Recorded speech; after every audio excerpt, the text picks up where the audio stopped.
Oh, sleepless nights Oh after that. no. Yeah, that Eric Bailly when it deflected off him, that was so close. But anyway, let's get back to European football because we've got a banging show lined up for you today. Because Jagan0903 says talk about managers on the continent rather who could be sacked. Now, obviously, we're about halfway through most leagues, and pressure is starting to build on a few managers. We're going to talk about two managers that are under serious pressure, I would argue, and one who could be considered maybe having a slightly underwhelming season. But McCubs, we're going to kick off with Andrea Pirlo at Juventus Yeah. because it's been a weird campaign, although they got a great result on Wednesday night in the Super Cup. Yeah, they did. And I think that does. I mean, hopefully, Andrea Pirlo will be hoping that that's a bit of a springboard for the rest of the season. I think also just to get a trophy under his belt is really important as well. I think if they'd lost that, then the question marks really do start to arise, don't they, about his credentials as a manager? And I know like Super Cups aren't the be all and end all, but the Spanish Super Cup is definitely held in higher regard than say the Community Shield is here, and I expect the Italian Super Coppa as well is similarly thought of. Although I might be wrong. Italian football fans, let me know in the comments if I am wrong about that. But yeah, and a big win as well over who are one of Juve's closest rivals this year in Napoli, and ultimately probably a deserved result on the night. But back to kind of Andrea Pirlo's general kind of tenure so far. Obviously, like none of us were really a big fan of his appointment, were we? It seemed to be done quite hastily after Sarri's sacking.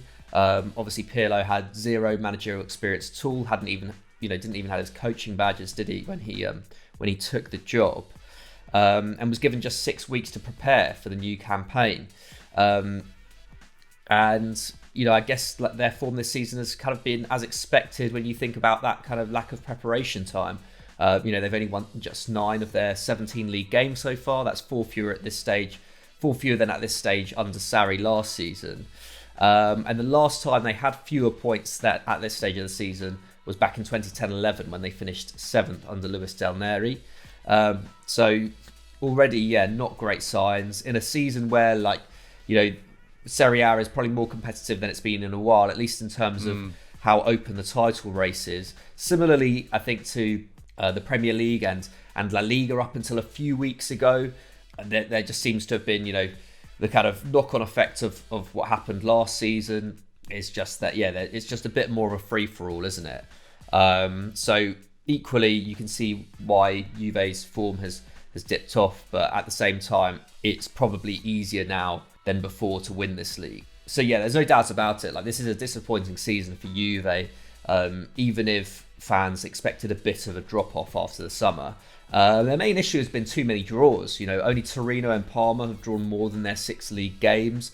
They have struggled to put games to bed, and especially, that they're still very reliant on Cristiano Ronaldo as well, which is something that you thought would have been addressed in the summer a bit, but just hasn't really happened. I mean, 2 of their signings have been the other 2 top scorers in Chiesa and Morata, but there aren't really many goals coming from, say, midfield, which is something that, say, Inter Milan haven't struggled with this season. Nicola Barella, for example, chipping in with goals and assists, and scored that excellent goal against Juve on the weekend. But their recruitment has mainly been focused on reducing that wage bill, hasn't it? Obviously, we weren't expecting fireworks from them last summer, but already by then, they'd already got in quite a few top young players. Kulusevski, Demiral, De Ligt. See, Rabiot was bought this previous summer as well. Chiesa was brought in on that loan deal. And they got rid of a lot of older players like Mandzukic, Pjanic, Matuidi, Higuain, Douglas Costa. But equally, there were some players who I think they should have maybe taken a bit more of a chance on. Christian Romero, for example, who's having an excellent season at Atalanta. I think his deal is a 2-year loan, and Atalanta then have an option to buy for 16 million euros, which would represent, I think, a 9 million euro loss on what Juve paid for him in 2019.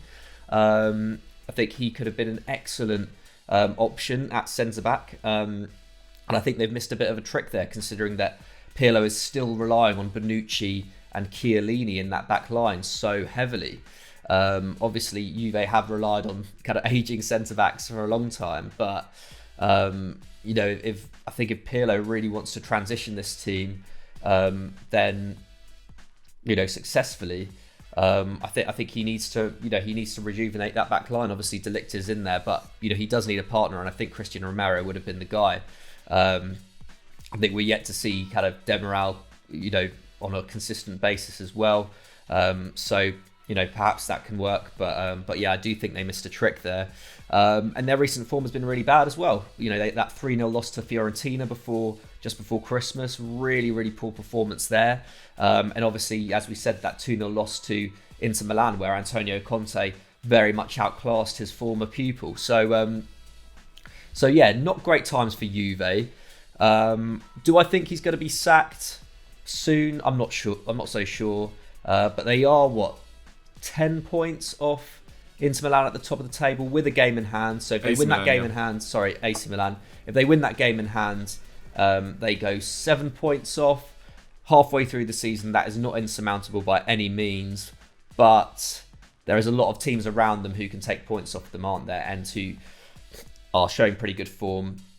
Atalanta, who we'll get onto in a bit, are always a threat, even though they've been a bit under par this season. Napoli have been unexpectedly excellent this season. So yeah, it's a really tough time for Juve at the moment in terms of their kind of Serie A supremacy probably coming to an end.